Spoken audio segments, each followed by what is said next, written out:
Now, the Rastafari Council is demanding the decriminalization of marijuana in Ghana. As the world marks International Day of Marijuana, the council has presented a petition to the Narcotics Control Board through Parliament. We can get more on this particular story and speak to Kex Pongo, the chairman of the Advocacy Committee of the Rastafari Council. Good afternoon to you, Kex, and thanks for joining us here on The Pulse. Good afternoon. Right, so why has it become important for us to legalize marijuana today? Well, first of all, we are not asking for legalization. We are asking for decriminalization because we've realized that the law against the weed is very brutal. You know, it is more harmful to the user of the weed than the substance itself. You know, so therefore we think the law should be amended. Given the case of this recent woman who was arrested, who has 11 children, and you know, she has 9 children, she's been jailed 11 years.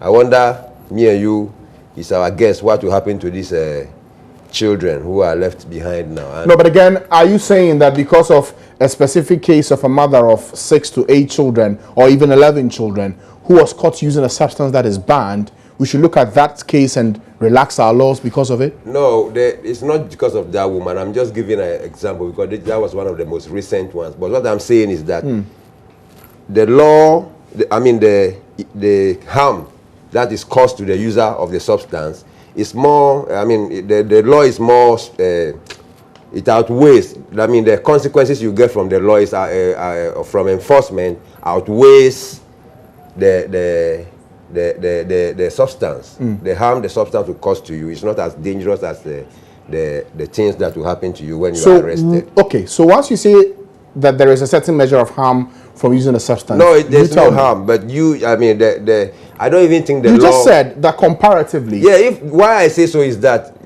why do you think let's say you say when I smoke weed I'll grow mad? That's what most people use, and I'm saying that. If I even grow mad, if you take me to, which is not true anyway, if you take me to the psychiatric hospital and give me treatment, I'll be okay. But if you arrest a young man who is in possession of a small quantity of weed, and then you put him in jail, you are going to mix him with other criminals, like armed robbers and all that. Meanwhile, this young man might just be an artisan or a fisherman or something.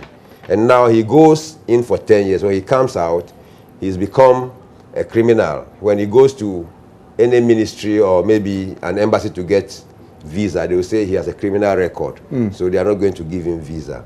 When he's going to look for a job, they will say he's a criminal. He has gone to jail before. He's an ex-convict, so they will not give him any job. And when he comes to his community, he's seen as an ex-convict. So okay, so Kex, summarize this for me. What exactly do you want? When you say decriminalize the use of marijuana, what do you mean? Well, what we want is that we want the government to, or the nation as a whole, to stop putting people, they should remove the custodial sentence from the use of marijuana. And make it what?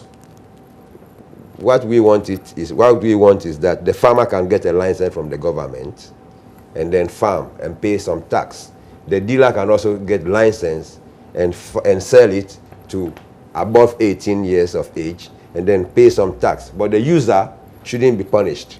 So you are essentially saying, in a nutshell, that marijuana should be legalized. That's what you're saying. When you say legalize, that means license for the one everybody can grow it like farms corn. it and then other things. Yeah, but if you say legalize, then anybody who can grow it like corn or cassava. You mean legalize and regulate, right? Yes, I mean decriminalize. That's the word for it. We have de facto decriminalization or de jure decriminalization. So any of them, we can go into that. We'll come back to whether or not this is something we should be considering. But joining us on the line for more on this is the Chief Psychiatrist, Dr. Akwesi, for more on this story. Good afternoon to you, Doc. Hello, good afternoon, sir. Doc, good afternoon to you. Hello, good afternoon, sir. Right, so what we're hearing from the Rastafari Council is that they're asking for those who use marijuana, the sentences that are placed on them to be relaxed, so it's decriminalized. First of all, is this something that as a country we should be considering? From your view as a chief psychiatrist and dealing with some of these cases? Yeah, thank you very much and good afternoon to your listeners. Well, I was brought into the picture at somewhere along the line, the tail end of your discussion, where you're talking about whether it should be decriminalized or not. So I'm not privy to what has gone on earlier. But and I want to address that short point at the tail end as part of my submission. Well, the basic issue is that we are saying that marijuana causes a lot of harm, both the brain, the mind, and the physical body, and the society. For which reason we think that it should not be legalized. It should not be made a illicit drug. I don't know how much time you have, but I think that the various effects of marijuana on the mind are quite well known. It can cause mental illness. It can cause various kinds of psychosis. But it is not everybody, or it's not the very time that you take it for everybody that you may get the mental illness effect. There may be other effects that somebody may get. For it, you may get what you call a motivational syndrome. For somebody who has taken marijuana for a long time, your sense of motivation to perform or to achieve may even be diminished. If you are schooling, all your attention gets drawn onto marijuana, so you lose interest in your schooling, and eventually you may drop out. If you are working, lose interest in furthering your work, and your work may just come to standstill or something of that nature. For some other people, in fact, the effects that we know even for cannabis, for tobacco if you smoke, may be on the individual. For instance, cancer of the lungs. These are because for a woman who smokes, it could even reduce your chances of your fertility chances. Okay, And but Doc, in explaining what the effects of the use of marijuana is, one thing many talk about is this. The reality is that a lot of people in the country today are actually using the substance, whether it's legal now or it's actually illegal as we speak. So isn't it about time we begin to address our minds to how we can regulate it so we don't see too many people suffer the effects of the use of marijuana? Sometimes the discussion becomes a little confused. That you really don't know exactly what the people are looking for. And I even realized at the tail end of the discussion that was what we were trying to streamline. Now the point is that yes, many people are using it, and does it therefore mean that we should let it? You should legalize and let it be there. In fact, that is one of the arguments people make, that if you invest so much into the drug war and you're not winning, and therefore let's find a better way of dealing with it, which means that legalize and regulate. I think that argument is flawed in the sense that we have not sufficiently fought the war. What we've been doing is some kind of half-hearted fight. If you do anything half-hearted, you don't win. It's like I give the analogy of you have a bag of salt, and you are eating it, and you take just a spoon of the salt a day, not enough for you to feel the taste. You will consume all your bag of salt without having tasted it. That's the kind of thing you are doing. It's a half-hearted, half-spirited kind of approach, and so you seem not to be winning. But that is not that you've lost, but you've not fought it adequately. And so the argument should be that let's give enough resources to fight the war from all angles, both demand reduction and supply reduction. And it's only when you do that and you are not reaping any results, then you can do those. As I know, really not fought it adequately. So for you, the proposal by the Rastafari Council that we should consider decriminalizing the use of marijuana in the country is one we should not countenance at all? Sometimes it's a little messed up. The point in what we are saying is that if somebody is addicted, if somebody is of marijuana, and you put the person in prison, you really have not helped the situation. Now, what exactly is the point here is that if somebody is used because he's addicted, I mean, there is the situation where somebody is using because he feels just a pleasure and he can stop it at will. Such a person is not addicted. Now, the other person is using because there is a compulsion, there is a compulsory need for the drug because he's addicted. Now, this addiction is a disease from our health point of view.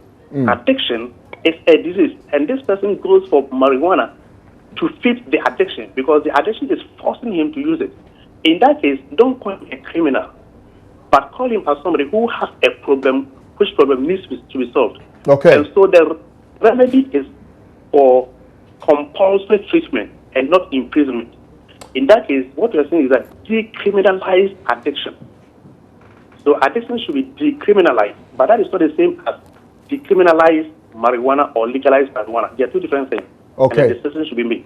All right. Dr. Akwesi, thank you. If you could just hold the line briefly for me. Kex Pongo, as I was speaking to you, was shaking his head in disapproval. I just want to pick his quick thoughts on that. Kex, what's your issue? Is it that what Dr. Akwesi is saying is something that is not true? He has said so many untrue, he has made so many untrue statements. It's okay to disagree. Let's hear what your right now, your disagreement in this 21st century, in our quest for this fight, we want to deal with facts instead of opinions.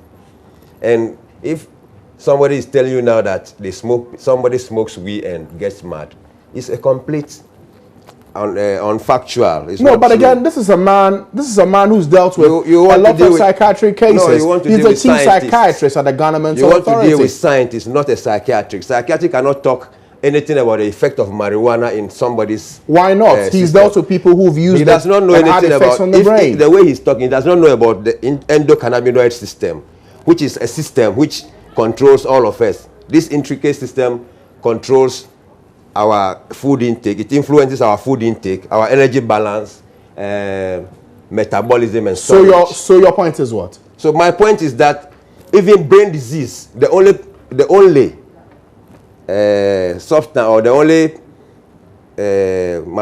medicine that you can use for brain disease is THC, tetrahydrocannabinol, because the blood-brain barrier, no any blood can enter into the brain, and nothing can cross the blood-brain barrier except THC. You know, that's how far science has reached. US of A has been giving scientists in Israel about $150,000 every year for the past 40 years to do research on marijuana. So right now the Israeli market is science market is moving to America to go and make big fortune. And then we are sitting down here and letting psychiatrists telling us that marijuana makes people mad, which is completely out of this. There's no scientific proof that marijuana makes anybody mad. Maybe because it's in the psychiatric hospital, they bring someone who smokes weed. The person has another mental problem. Then they will interview him and say, okay, this is it, and they say he smoked. Then they write it. Then they end up and saying that 20% of people who come to the psychiatric hospital are marijuana smokers, or they came there because. But of is that not what effect. it is? People are diagnosed based on what they've consumed and what has caused the problem they have. Not what has caused. What about the people who don't use marijuana and they are mad? What happened? Why There are so many causes of mental instability. And then why is it that just because maybe he says 20% of people who come there are users of marijuana, that means they smoke? What is the proof that it is the herb which is causing that problem to them mentally? Okay. Thirdly, ganja is not addictive. Marijuana is not addictive. Do you smoke? I smoke. Do you smoke marijuana? Yes. And how many years have you been smoking it? Almost 40 years. 40 years? Yes. Can you stop smoking? I can stop. I've stopped before. I can stop anytime I want, and I don't have no withdrawal symptoms. But and everyone is nobody different. else. It is scientific. I'm talking about science, not my personal something. It be scientific something I'm talking about. Okay. Let me just quickly pick here Dr. Akwesi Osei's thoughts on this. Doc, the Kex says that the evidence they have scientifically proves that this cannot cause mental instability for users of cannabis. It's enough literature that says it does cause. Now, the last point he was making is that it does not cause addiction. In the past, we made a distinction between addiction and habituation. Addiction, we call it physical dependence, and habituation, we call it psychological dependence. Now, there is no distinction between physical and psychological. The whole thing is merged to mean the fact that there is a need, a certain compulsion to use it for you to feel well. So that is it. So it's no longer important to make a decision between physical and psychological. It's the same thing. So he stopped it for some time. Why did he go back to that? I didn't stop it. I didn't stop it because I want to stop, but I was under a condition whereby I will not get the help to smoke. So I just decided that I will not even touch it at all. Okay.